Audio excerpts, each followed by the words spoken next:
Welcome to Soz Talks Money on Valuetainment Economics. I'm your host, Adam Sosnick, and I'm here to help you build your wealth and save that money. On today's episode, it's all about where you should live.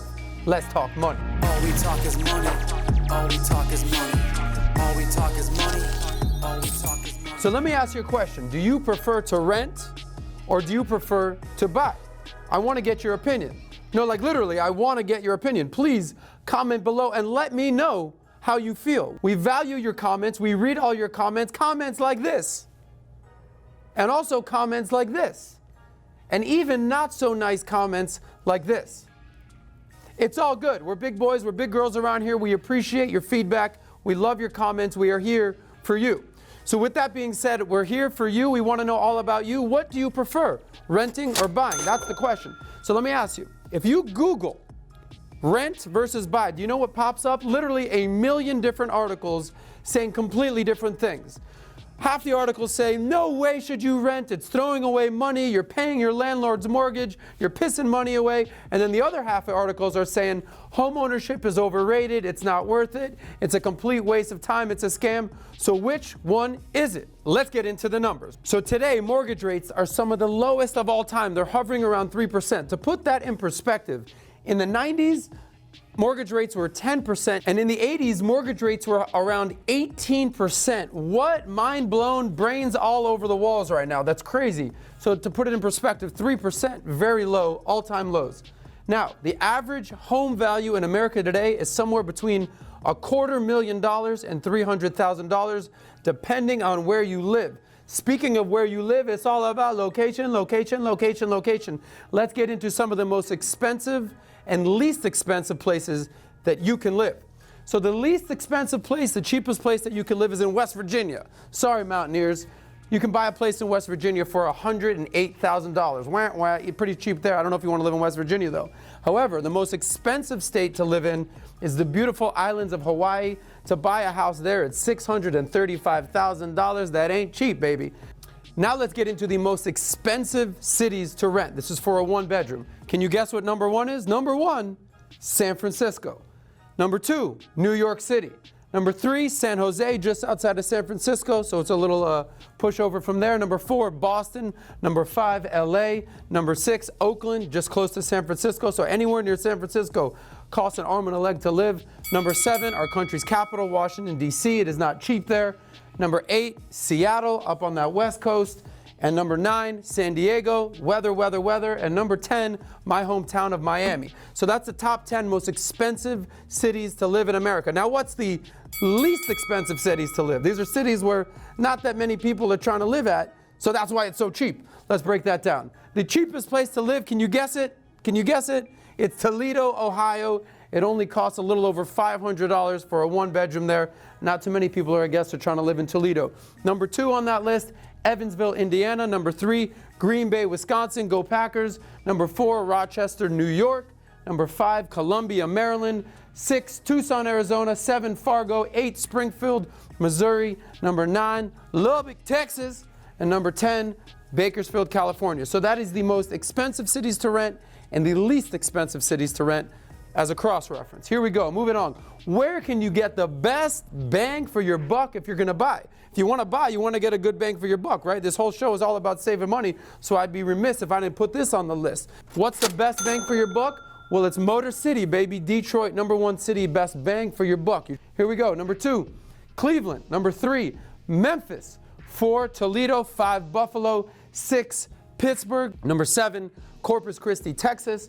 8, Milwaukee, Wisconsin. Number 9, Baltimore. And number 10, Lubbock again. So that's some of the, now we're going back and forth here. Least expensive, most expensive. So now we got a little sort of lay of the land here. What's going on? What's cheap? What's expensive? Where should you live? What's cost a pretty penny? What's a bang for your buck? Now, what do the experts say? So here are a couple expert opinions for you. Number one, first expert, I'd like you to check out this article from our founder, Patrick Bet-David. This guy's a multimillionaire.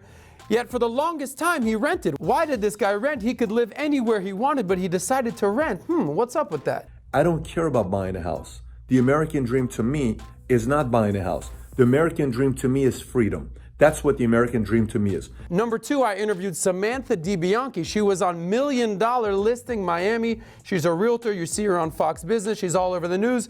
She's obviously a huge advocate of buying. So that's someone else. When can I debate these experts that say that owning a home is not a good investment? And number 3, you got this guy, Grant Cardone. He runs Cardone Capital. He's a huge real estate investor. However, all he does is rent his apartment. And you don't own a house, a personal house. Yeah, you know, I rent my house. Right. I get a better loan on it because I rent it. What's going on here? Rent, buy, rent. Many different examples here from experts. So that got me thinking, does it make sense to rent or does it make sense to buy? Now, with that being said, let's take it to the tape. Now it's time for the tail of the tape. Within the tail of the tape, we compare and contrast 2 different options that you can choose from. In this case, it's renting versus buying. What do you think? Please leave a comment. I'd love to get your feedback. We're going to be checking comments and responding back to you. And if you like what we're doing here on Valuetainment Economics, go ahead and smash that like button and don't forget to subscribe. All right, here we go. Let's get into the tail of the tape. So in America today, you got 35% of people prefer to rent and 65% of people are homeowners. So what does that mean exactly? 1/3 of people rent and 2/3 of people are homeowners. Now, if you're gonna rent, that's gonna cost you on average a little over $1,000 a month. That's all in for a renter. Now, if you're gonna be a homeowner, on average, that's gonna cost you a little over $1,500 a month. That's a 50% difference. So let's understand what that difference actually entails. Okay, so you're looking for a new place to live. You're deciding whether you wanna rent. You're deciding whether you wanna buy. Now let's talk about the upfront costs. What's it gonna cost you to get in the door? Now, if you're gonna rent, let's break that down. Rent, when you go to a building, you gotta usually start with an application fee. That costs you basically $100. You fill out an application, they do a background check. They'll see, I don't know, would this person should move in, should they not? Doesn't cost you a lot of money. However, if you're gonna go and try to buy a place and you talk about upfront costs, you talk about transaction fees. Now, if you're gonna buy a place, that's a different story. Let's break that down. So usually upfront costs include all this. Hope you're taking notes.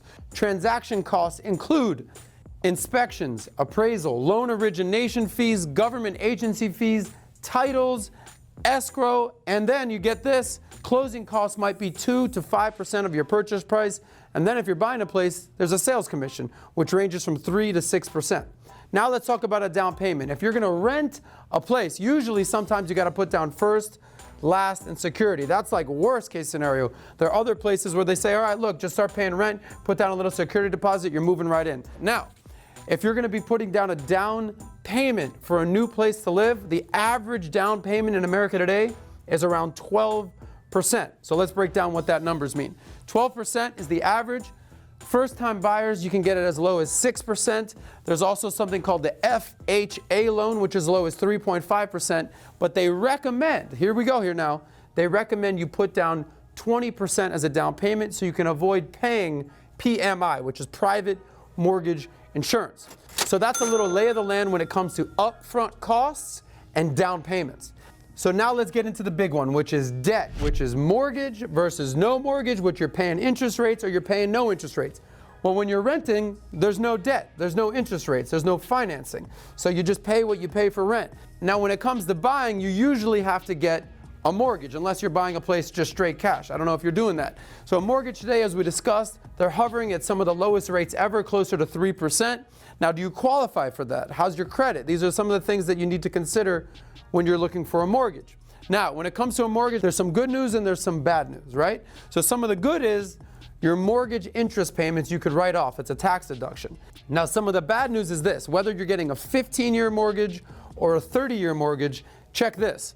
The first 2/3 of what you're paying, so that's 20 years on a 30-year or 10 years on a 15-year, the first 2/3, you're only paying interest, right? You're paying the bank for 2/3 of the time. The other last third is when you can start knocking out principal. That blew my mind. I did not know that when it came to buying a place. So understand that there's good and bad with taking out a mortgage. You can write off the interest, but also it's gonna take you a while to hit that principal. So when it comes to renting versus buying, there's 3 major factors, the big 3, if you will. And here's what they are: maintenance, taxes, and insurance. Let's break down those 3 major factors. Here we go. Now, if you rent, This is what I call the beauty of renting. You don't have to pay anything for the most part for any of those three major factors. So if you rent, you have zero maintenance costs that you need to pay. That is not on you, that is on the landlord. How beautiful is that? That's what I call the beauty of renting. So no maintenance, no out of pocket for you. So if you're the type of person that can't even change a light bulb, maybe you should consider renting. All right, number two, property taxes. If you rent, no property taxes, done, that's it, you're moving on. Number three, when it comes to insurance, maybe you have to get renter's insurance, which can be as low as $5, $10 a month for a renter's insurance. So when it comes to these three major factors as being a renter, these are three major factors to consider. You got no maintenance, you got no taxes, and very limited insurance that you would need. Now, on the flip side, here are the big three factors when it comes to buying, right? Let's jump into it. So number one, when it comes to maintenance, upkeep, and HOA, which stands for the Home Owners Association, you got to understand something. Boom, boom, boom, in bold letters, it's on you. If maintenance is on you, what does that entail for you? Well, that means this. You're responsible for the gardening. You're responsible for the pool. You're responsible for the roof. You're responsible if the AC goes out. You're responsible if there's a toilet issue. You're responsible if there's leaky pipe, etc., etc., etc. Here's my advice for you. If you're a homeowner, expect the unexpected. So understand that you might need to come out of pocket with $500, $1,000, $5,000 to fix these expenses. And what I hope you have are some cash reserves so you don't have to put this on a credit card. Not so good. Okay. Now, if you're the type of person who's like a Mr. Fix-It that can fix all these things, that you don't have to contract somebody to come in and fix it, then maybe being a homeowner is right for you. Number two, when it comes to property taxes, this also ranges between 1% and 4% of your home value. Now, property taxes depends on what we always talk about, location, location, location, right? So in certain locations, it's closer to 1%, and in other locations, it's closer to 4%. So understand what you're getting yourself into when you're becoming a homeowner when it comes to property tax. What are these property taxes for? Well, to pay for schools, streets, police, fire department, many different services that your tax dollars are there for. All right, number three, insurance. Unlike renter's insurance, which is $5, $10, $20 a month, nothing big, homeowner's insurance on average is 1% of your home value. So if your home is $300,000, 1% of that is $3,000. That's what you're paying in homeowner's insurance. Now, what does that cover? That covers things like flood insurance, earthquake insurance, hurricane insurance, fire insurance. God forbid anything's happened, your home is protected. So that's what I call the big three factors that you need to consider whether you're going to rent or whether you're going to buy.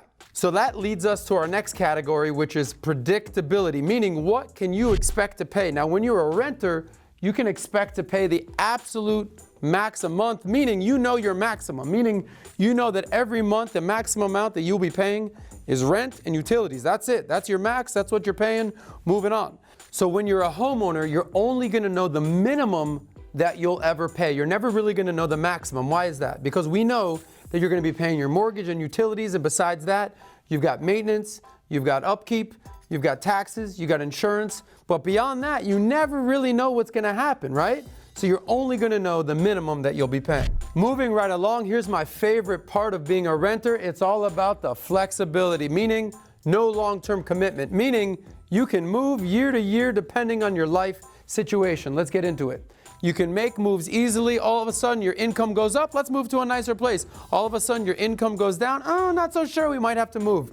You're making moves, and you're making moves easily. That's flexibility when it comes to renting. Now, if you're a homeowner, your flexibility, not so much. It's actually the exact opposite of being flexible. It has very low flexibility. If you're a homeowner, you're probably staying put for a while. Why is that? Because it's an illiquid hard asset. There's nothing wrong with that, but you'll be probably staying put for a little while. Now, if you wanted to sell your house and you said, I gotta get out of this, just understand that on average, it takes you 60 to 90 days to sell your house from the time that it's listed. So now it's on to customization. Now, this is a major pro if you're gonna buy. Customization, meaning you can do what you want to do with your house. You can see it's here in purple. You do what you want to do. If you want to paint the walls purple, you go ahead and you paint them purple. You want to have pets, you want to have parties, it's your property. You do what you want. Now, if you're a renter, not so much. You can't do what you want to do. Why? Because it's the landlord's discretion. Now, if your landlord's cool, hey, maybe he lets you do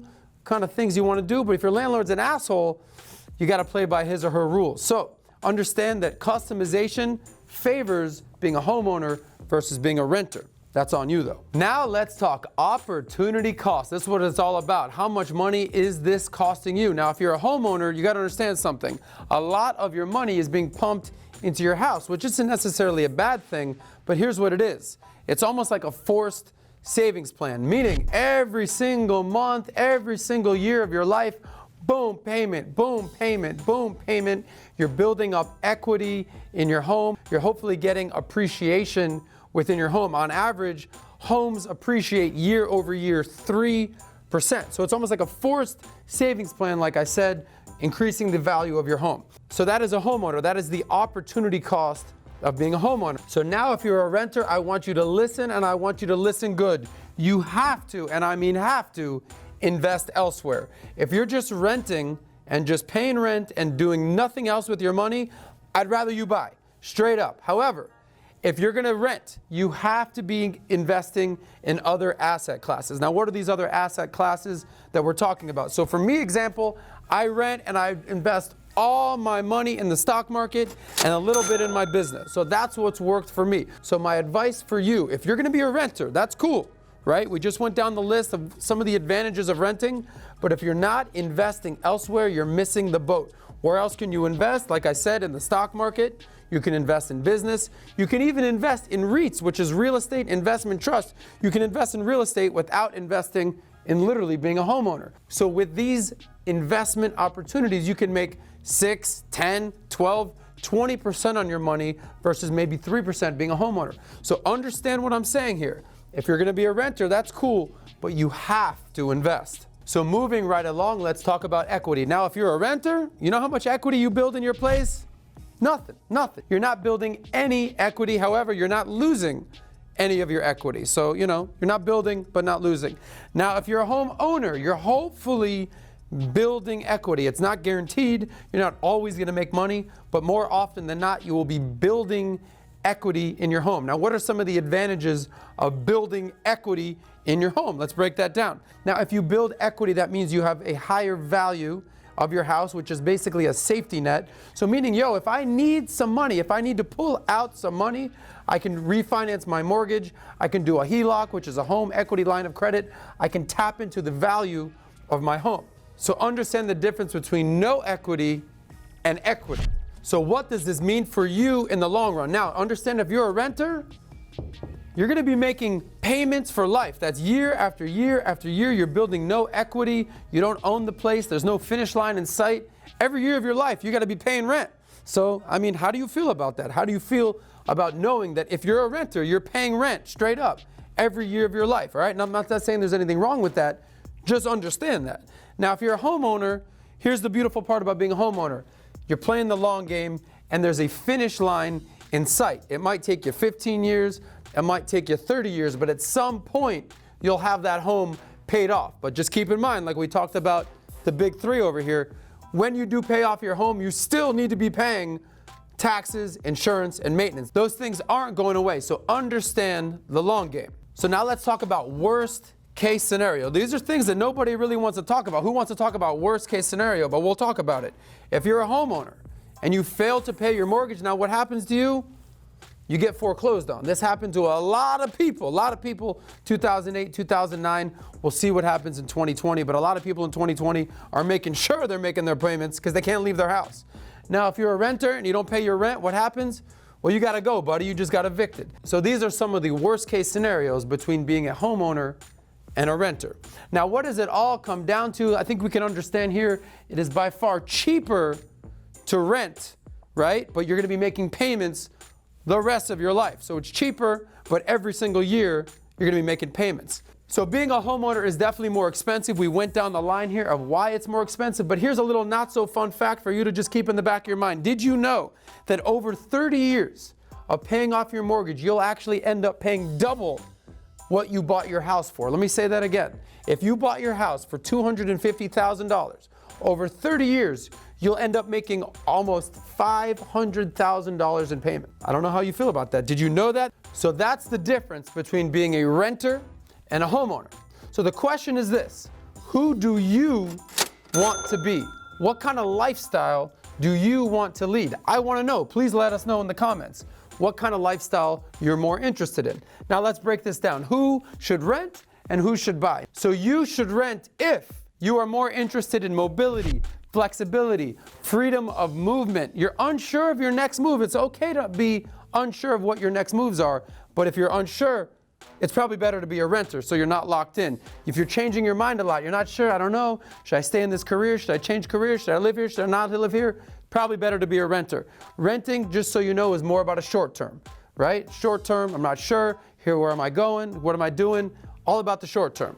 Now, also, one of the benefits of renting is you can have roommates. You and a buddy or two or a girlfriend of yours, boom, hey, let's just split the rent here. Rent $2,000, no big deal. We're splitting the rent. It's all good, having roommates. And here's the last thing when it comes to renting. If you already have high debt in your life, meaning you got student loans, you got credit card loans, you got auto loans, the last thing you need to be doing is adding another $250,000 of debt into your life.